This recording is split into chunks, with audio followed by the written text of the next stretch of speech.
నమస్కారము.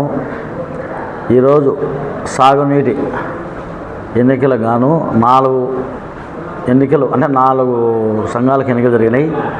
1 LSP dam పలువురాలపల్లె సంబంధించింది, 2 లింగాదినపల్లె ట్యాంకి, 3 మధుడిపల్లె, 4 కమోరుపల్లె. ఈ 4 కానీ మన మైదుకూరు ఎమ్మెల్యే పుట్టా సుధాకర్ గారి ఆధ్వర్యంలో ఎలక్షన్ జరిపి ఏకగ్రీవంగా చేయడం జరిగింది. అలాగే ఈ అధ్యక్షుల ఆధ్వర్యంలో ప్రజలకు మన రైతాంగానికి ఏ ఒక్క సమస్య ఇచ్చినా మన ఎమ్మెల్యే గారి ఆధ్వర్యంలో వాళ్ళ చేత ప్రజలకు రైతులకు ఎలాంటి ఇబ్బంది లేకుండా చేసే బాధ్యత మన ఎమ్మెల్యే గారి దృష్టి తీసుకుని పోయి చేపిస్తాము. అలాగే ఈ సాగునీటి సంఘం 4 ఎలక్షన్ అయిన వాళ్ళందరూ రైతులకు పక్షాన నిలబడి ఏ ఒక్కరు కానీ రైతులకు ఇబ్బంది లేకుండా ఏ సమయం వచ్చినా వాళ్ళందరికీ అందుబాటులో ఉండి రైతులకు ఏ సమస్య లేకుండా చేయాలని కోరుకుంటున్నాము.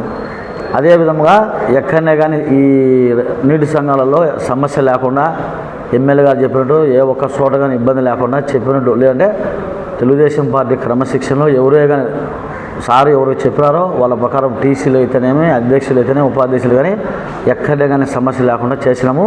దానికి ఎమ్మెల్యే గారికి ప్లస్ మా తెలుగుదేశం పార్టీ నాయకులకు అందరికీ కృతజ్ఞతలు. ఎందుకంటే సమస్య లేకుండా చేసినందుకు, ఎక్కడ కానీ సమస్య లేకుండా చేశారు. కాబట్టి ఇంకా ఏదన్నా ఈ మనకు రైతాంగానికి ఏదైనా అవసరం అన్నప్పుడు కానీ మన ఎమ్మెల్యే గారి దృష్టికి తీసుకొని పోయి, ఈ చైర్మన్ దృష్టిలో నేను కానీ పోయి ఎవరికి ఎలాంటి ఇబ్బంది లేకుండా పనులు కానీ రైతాంగానికి ఎటువంటి సమస్య లేకుండా చేసే బాధ్యత ఎమ్మెల్యే గారు తీసుకుపోయింది.